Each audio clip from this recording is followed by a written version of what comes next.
Good afternoon. Welcome to the Gender Speaker Live show on Sunday the 20th, last day of summer. Autumn begins tomorrow. Well, today we're talking about Shakespeare and his secret love.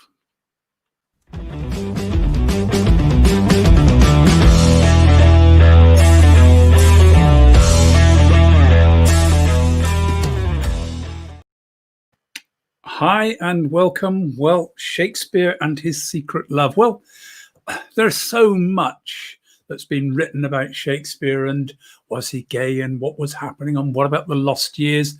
And I've read quite a lot about this because I've been a big fan of Shakespeare ever since when I was at college at the age of 19. I managed to get myself into the college play, and they only had one part there. It's obviously when I was still living male, and they only had one major part available. They were doing Julius Caesar, and a friend of mine had encouraged me to go in and join the drama group, and I got in there and found that they needed somebody in the part of Mark Antony, and there were auditions taking place. So, well, I almost learnt the entire big Friends, Romans, Countrymen speech and got myself in and got the part. And as a consequence of that, had to go do some drama courses. In fact, the entire drama course is what I chose to do. And that's probably what started me on my path to public speaking and what I'm doing today, learning to perform Mark Antony for 6 nights. It's a big part and a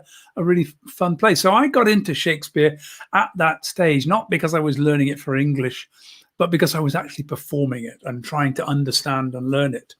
So I want to talk a little bit about what's happened with Shakespeare and some of the questions that people don't know, because I can't say that what I'm going to say is the truth. But I get this sense, I've read a lot, and some things gel with me. Some things I think that just doesn't feel right, and other things I think, oh my God, that just makes so much sense. So I'm going to give you my sense of what was happening, and maybe just open your eyes to some of the things that were happening. So let's start off by looking at Shakespeare, born 1564, died 1616. So what I want you to put in context is, last week I did some history. We're talking about the Buggery Act, 1533. So, we're at the time Shakespeare's born. And in fact, when we look at it, we'll find that the Buggery Act 1533, reenacted by Elizabeth after Mary's death, a little while after the death, Elizabeth put that act back in place. Elizabeth is definitely a Protestant and was shifting things back from Mary's reign, which had been trying to get rid of Protestantism and bring Catholicism back and get back towards the Pope. She died after only 6 years, and Elizabeth came back definitely staunch Protestant. Now, Shakespeare's family were Catholic. And of course, lots of families were Catholic, but we're living at a time when having to be very careful, especially as there were groups of people who would really like to undermine what was going on. You've got to understand, 1616, that was the year that the King James Bible was authorized by then James I after Elizabeth's death. But it's also the year, 1607, I think. Well, I can't remember the exact year. This is the time of Guy Fawkes. We celebrate that every November 5th. Guy Fawkes happened during Shakespeare's lifetime, the attempt to blow up the Houses of Parliament. So you can understand there was a lot of tension going on between Protestants and Catholics, very much a force of Protestantism trying to hold things back down. And this conflict between Catholicism and Protestantism was very much a part of affected Shakespeare's life in a great many ways. Now, it's also a time when women were pretty, strictly controlled. Women were prohibited from acting. So Shakespeare grew up in a world where all of the female roles in his plays would have been played by young men. And it would have been boys and young and very young men, because they would have been, while they still look fresh faced, while they could still play a female role. We're not talking about sort of big bulky blokes in the I'll do Calpurnia tonight. No, these were young boys, and very often, and in part of my master's degree, I looked at the impact of the theatres in China. And it's gone out of my mind for now. I should have written it down. But in China, the young boys were brought into the roles again. It was boys who played all the parts, and sometimes a boy would be picked because they were very effeminate, very delicate, very feminine looking, and they could play those roles. Exactly the same, I believe, happened in English theatre during this time, in the sort of 15th century, 16th century. This is what would have happened. It wouldn't have just been, somebody will play the female roles. These characters, the actors who played female roles, always played female roles. They were recruited into the acting groups because they could carry off playing those female roles. And there are quite a few people around who are quite well known through that time. So women were also prohibited from dressing in a masculine way. In fact, there were lots of rules, and I'm going to come back to some of those in a minute. Women were prohibited from dressing as men or expressing themselves in a male role. And in 1607, around about the end of Shakespeare's life, Thomas Middleton, Thomas Dekker wrote a play called Roaring Girl, all about Mary Frith, a woman who defied custom, defied the law, and was often arrested for it because she liked to carry a rapier. She smoked a pipe and really went down the pub and had a good old beer with the lads, which was completely and totally forbidden. Women were not allowed to perform in this way. The division between genders in Elizabethan times was quite strict. So let's share screen, and we're going to have a little look at what was happening with Shakespeare. Again, I'm going to do the big screen, so we've got a few little bits on here. You can see I'm just down in the corner here. You can still see me. So what was happening? Let's just have a little look, because I want to try and explore what happened in those missing years of Shakespeare's life. That's really where we're going to be going for this. So William Shakespeare, these are the images we think of him. There are not very many around, so it's even now questionable whether that is him, but let's just assume it was. 1564, 1616, actor, poet, and playwright. We know he actually acted in his plays. The thing about him is he married Anne Hathaway in 1582 at the age of 18. She was 26 years old. Very, very young. Had 3 children, twins, and Hammett, one of the boy who died. But he didn't spend a lot of time in Stratford, where Anne lived. She lived all the time there. He returned after his sort of career in acting, but something happened and he pretty much disappeared off the scene. Those lost years from 1583 to 1594, there's a 10-year gap. We know nothing about it. And basically what happened in 1594, suddenly Shakespeare appeared, the talk of town, part owner of a theatre group called the Lord Chamberlain's Men, later to be called the King's Men because they performed for royalty. Lord Chamberlain's Men were a very reputable group. He also was part owner and then owner of the Globe Theatre. So he was very, very much an established person. Now, his family are well connected, and we're going to look at his family in a minute. But his mother came from a very wealthy landowning farm. His father, John Shakespeare, was a glover in Shakespeare and also alderman. So very much a part of Stratford's, ruling elite. Lived in a nice house, but something happened. And there are a variety of different stories. Some say that he was caught trying to poach on someone's land and had to run away and basically was put up by some Catholic friends. Others stories abound, but whatever happened, Shakespeare left Stratford. That's very certain. Didn't spend a lot of his time with Anne. Obviously came back from time to time, but he had to go. And there was a period of time where it looks as if he had to go and vanish and disappear. And it may be that he joined a travelling troupe, Chamberlain's Men, or another group that had been in Stratford, and he joined them because it was very difficult to track and find where they were, because the play groups, acting groups, a bit like rep theatre today, would have travelled around the country performing at various different places, doing their plays, and therefore it was very mobile. He wrote 2 very long poems, the Venus and Adonis and the Rape of Lucrece. I've had different spellings. It's Lucrece or Lucrece. Anyway, it's based upon Lucretia, a Roman noblewoman. Venus and Adonis also about Rome. Now, the interesting thing about these is the detail in the poems indicates that Shakespeare has to have visited Italy. And when you look at his plays and you start to see The Merchant of Venice, The Taming of the Shrew, and a number of other plays are set in there, Titus Andronicus, which has got a Roman background to it. All of this indicates that Shakespeare probably spent some time in Italy. And we're not quite sure when, but it's almost certainly during this period of these lost years, he actually was traveling. And he also wrote a lot of sonnets, 154 in total. They weren't published until very late in his life. Not entirely clear whether actually that was with Shakespeare's permission or somebody decided to publish them anyway.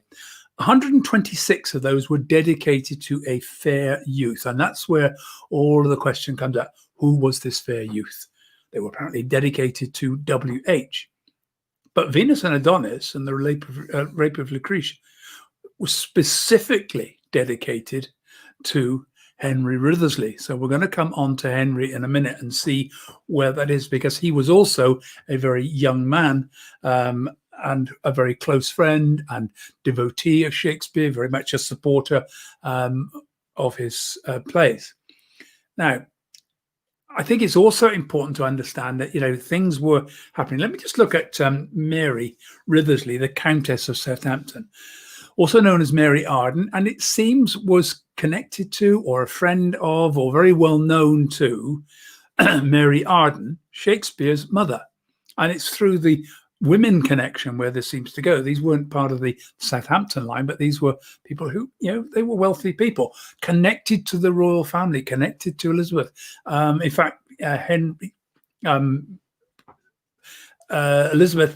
Mary had one son, Henry. When she married the second Earl of Southampton, had one son, and Henry subsequently married Elizabeth, who became Queen Elizabeth's lady in waiting. So the very, very strong connections, which was important because for Shakespeare, the success of his life as a playwright and as a performer was because he was performing for the royal family, and because of that, he was therefore performing at royal houses around the country. Now, the research I've done suggested and shows that at some point he was employed by Mary Wriothesley, a Countess of Southampton, employed William as a schoolmaster. On the estate in Hampshire, they have a small grammar school. In fact, it's a grammar school where Nicholas Erdle, remember I talked about him a week ago, he was the headmaster at Eton Boys' School who was charged under the Buggery Act for inappropriate behaviour with the boys, and was then released as a result of a letter from the first Earl of Southampton, and then subsequently went down to Hampshire, where he became headmaster at this school, and then subsequently went on to become headmaster at Winchester School. So there's a bit of a connection already there around the Buggery. But this is where we think everything happened. The Countess of Southampton commissioned William to write 17 sonnets, one for each year of her son Henry's life at that time, because he was a very feminine boy, and we're living in a world where the act of buggery is a capital offence. Not just a capital offence, but an offence that would lose all of your estates, everything. This was a horrendous thing to be charged with. You were charged with buggery. Your family was destitute from that point onwards. So really, really important. And yet these were difficult times. Now, have to set that said, the first Earl of Southampton had acquired much of his property as a result of the Reformation. Henry VIII had given him some of the property. In fact, where Mary lived, Place House, Titchfield Manor, or Titchfield Abbey, was one of those very places that had been handed on and moved on as a result of the Reformation. And Titchfield Place House in Titchfield clearly seems to have been the site at which Love's Labour's Lost was written, probably performed there. It's probably had its first performance there while Shakespeare was living there, mentoring young Henry, becoming great friends, we believe. So let's have a look at what happened after this. Oh, one more thing just to finally say. London was plagued. London experienced bubonic plague on a regular basis. Now, we should all be aware of this because obviously this was the plagues that killed huge numbers of people. And we've already seen with coronavirus what's been going on. The moment you have a virulent virus that attacks our society, one of the things that has to happen is meeting places get closed down, theatres are shut, and this is exactly what happened.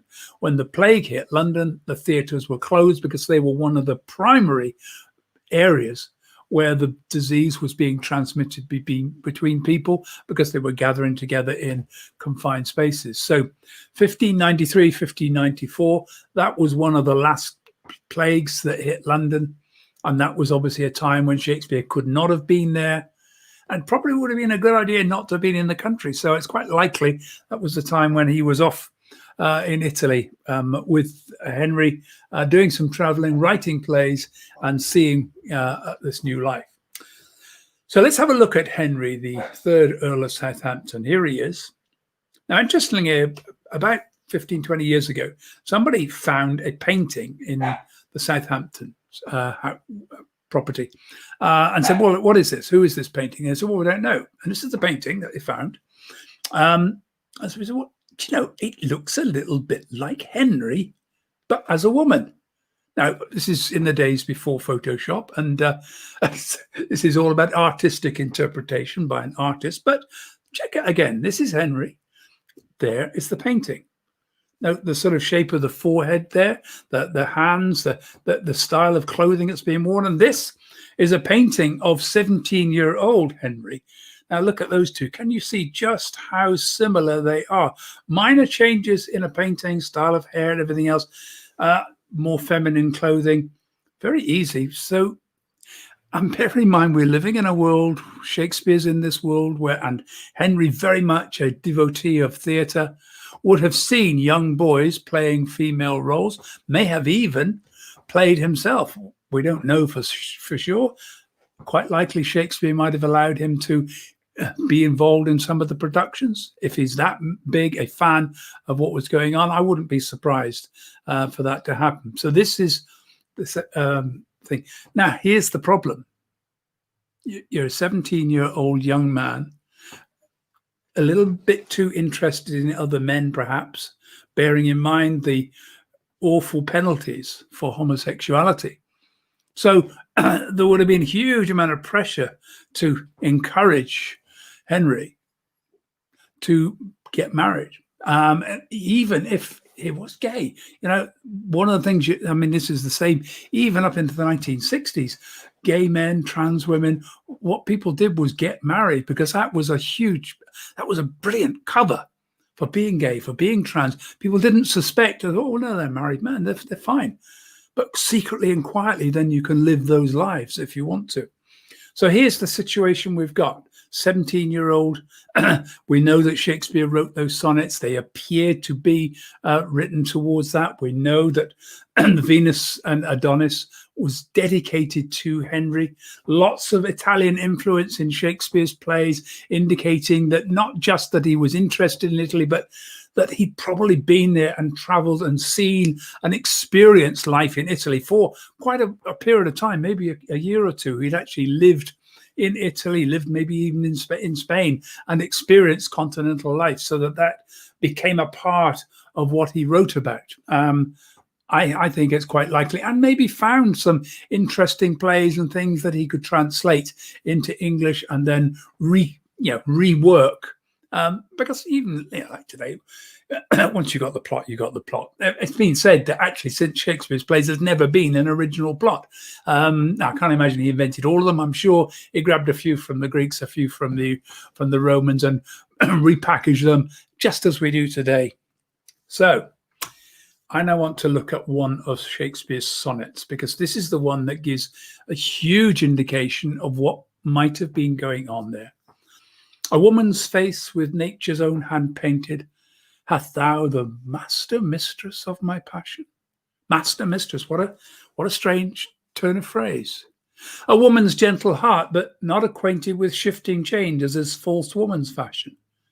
This is someone who has the heart of a woman, but has not been socialized as a woman. So we've not got that falsity of upper class aristocratic women.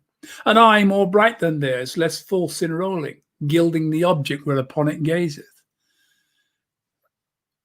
Is this someone who doesn't flirt as much? Remember that if you are a man that looks like a woman or dresses as a woman, and maybe Henry did dress as a woman quite frequently. Wouldn't be surprised. We have all sorts of evidence of that from Chevalier de Beaumont in France, who's very well known for that. I think it's something that would have happened. Men dressed as women. There's a history of men dressing as women in order to not be caught with other men in a more intimate relationship. If you see a man and a woman, who questions it? A man in hue, all hues in his controlling. Now, this is the line in this poem which really tells us an awful lot.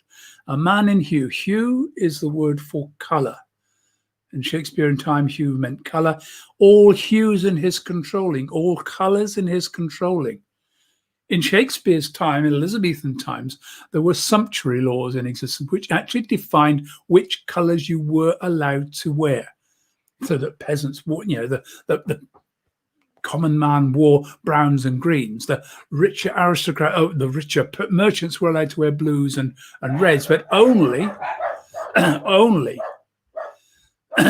aristocrats were entitled to wear purples and purple, basically. So a man in hue, all hues in his control, it means we were talking about an aristocrat, somebody from an aristocratic background, which steals men's eyes and women's souls amazeth. Someone who actually turns heads, and women say, oh, I can't believe it, that's a man. And for a woman wert thou first created, till nature as she wrought thee fell a doting, and by addition me of thee defeated, while adding one thing to my purpose nothing. This is a poem of unrequited love. Nature has created this vision of loveliness and placed her in a man's body, making her completely inaccessible in a world where the Buggery Act rules, where any relationships between men is completely frowned upon. But since she pricked thee out for women's pleasure, Shakespeare didn't write things by mistake. Since she pricked thee out for women's pleasure, mine be thy love, and thy loves use their treasure. I can love this woman, but I can never consummate that love because it's the forbidden one. And I don't think that's a mistake. Pricked thee out. There is Shakespeare's sonnet number 20. Came just after, we've had 17 sonnets about persuading a young man to get married. A couple of other sonnets, which you probably know. Sonnet number 18, shall I compare thee to a summer's day? Thou art more lovely. That again, another one about the beauty and wonder. Shakespeare fell in love with a young fair boy called Henry Wriothesley, who became his patron. Later on the sonnets, we know that they fell out. Things didn't go so well. But I think there was a time when Shakespeare was in love, but not with Gwyneth Paltrow, with a trans woman called Henry Wriothesley. So there we are. My thoughts about what's happened and what's been happening. Let's get rid of that. Didn't realize that was still there. I think that was the story of Shakespeare. And that's what was happening. So That's my bit of history for today. I should be back tomorrow. I'm putting together some transgender non-binary inclusion training in October, trying to fix the date. A lot going on. The Professional Speaking Association convention from the 5th to the 10th of October.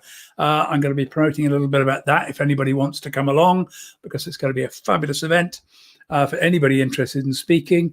But for now, that's it from me. I should be back again tomorrow at 4 p.m. and I look forward to seeing you then. Have a fabulous day, and see you tomorrow.